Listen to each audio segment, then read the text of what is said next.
I am a big Zelda fan. I have been playing since Ocarina of Time on the N64. I did have a Game Boy Color when I was little, although I did not have Link's Awakening on it. The first top-down Zelda games I started with were the Oracle games, in which I played Seasons first. I did not play Link's Awakening until the Virtual Console release on the 3DS.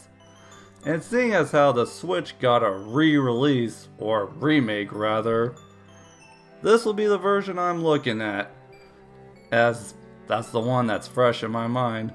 So does this game still hold up, or did it need the modern or graphical enhancements? Well, let's find out.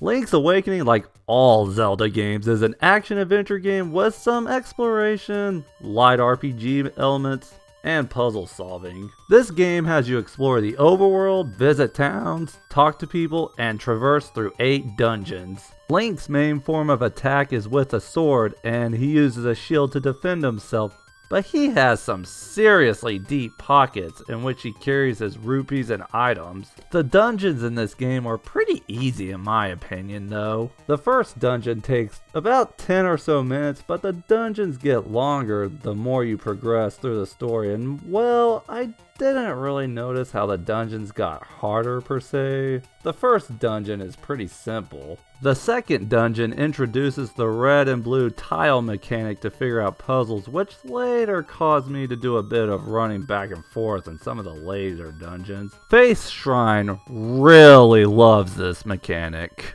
The bosses do not really stand out to me all that much, but I do enjoy the fight in Catfish Maw.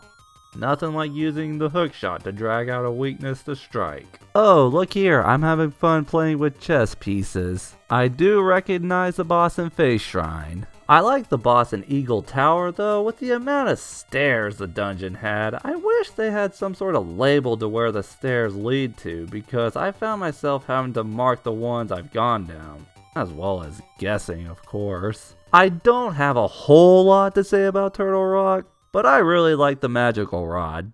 I just do. The color dungeon was introduced in the DX version of the game, and upon completing, you could either choose to get more defense or better offense. And I picked better offense because red is my favorite color, and I enjoy giving bosses a good wham.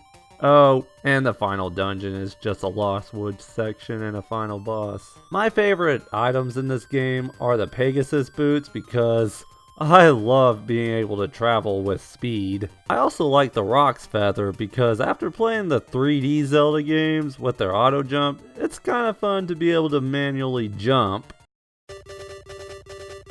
Link's Awakening was a solid game, minus a few things that got in the way of the experience. First off, if you don't have the power bracelet and you touch a rock, your game gets interrupted with a message saying you can't lift it. I mean, good to know, but it unnecessarily disrupts the pacing of the game. However, the Switch remake fixes this by displaying the message after you try to lift the rock. The Game Boy had very few buttons to work with, and I have seen other people point out how often they have to open up the menu to equip an item to use, but good thing the Switch has more buttons. There's a button for your sword and a button for your shield. Question about the shield though. In the Game Boy version, why was it treated like an item, whereas in the Zelda games before it, the shield was being used automatically?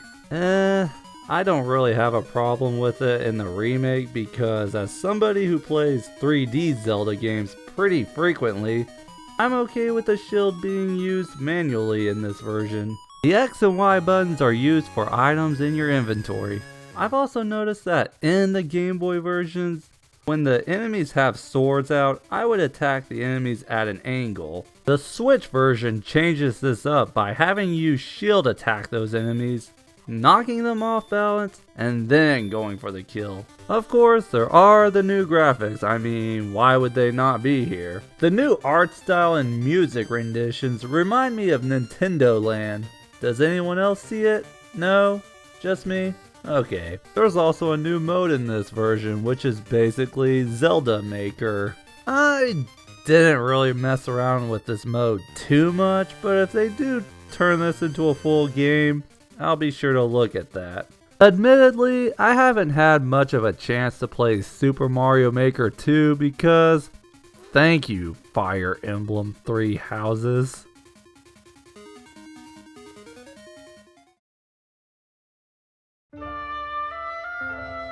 Zelda has always been a gameplay over story type of series, and if I was still a kid, I would not pay attention to this sort of thing. But I'll go ahead and talk about it. Link sails through a storm out in the ocean, gets shipwrecked on Comet Island, and he can only escape by waking the windfish. Well, that's the gist of it, but what would happen if Link built a raft and sailed off the island? Even though the island is a dream, how far would Link be able to go out? I'm probably overthinking that. Did I just say Comet Island is a dream? Well, that's because it is. It's why Link has to wake the windfish. He does meet this girl named Marin, and while the relationship between the two does tug on my heartstrings, that song she sings certainly makes me emotional. I can't say the same for the rest of the island and its inhabitants. They just don't do it enough for me to make me care as much as I would like to. I do worry about Marin, but that's it. There's not really a whole lot of world building, nor do the characters seem to care that I'm here. Oh look, there's Goombas, Wart, and Kirby. And well, there is some funny dialogue here and there that gives the island a little more charm. The villains who oppose you are shadows, but I'm pretty confused on what to think on the whole situation. The shadows seem to fight you saying, hey, if you beat us, the island disappears. Just saying, and not much else.